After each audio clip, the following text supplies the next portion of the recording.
Here is a solution to the most asked question of all times.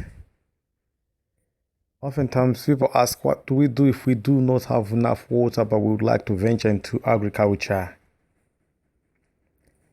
And some people say that we do not have wetlands, but we still would like to be growing food year round.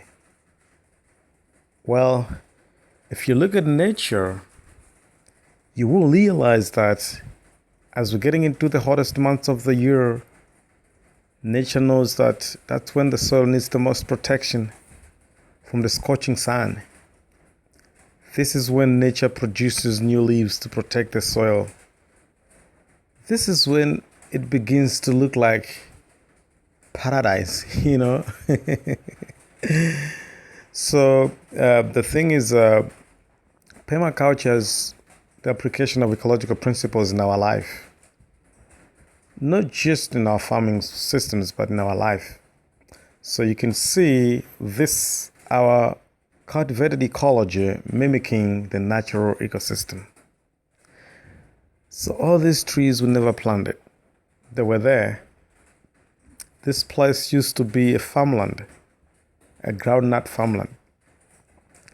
But we gave the shrubs, the trees, a second chance to live again.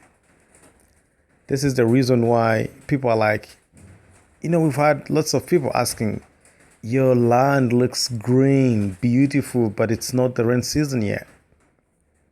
But yeah, that's the thing is, if you protect whatever shrub that's coming out of your farm, you will still be living in the phases of abundance. It is not just the beauty that we're talking about. We go beyond aesthetic. So permaculture design must be aesthetic as well as functional and productive. So this is a classic example that we've got, a very beautiful, abundant, and resilient system.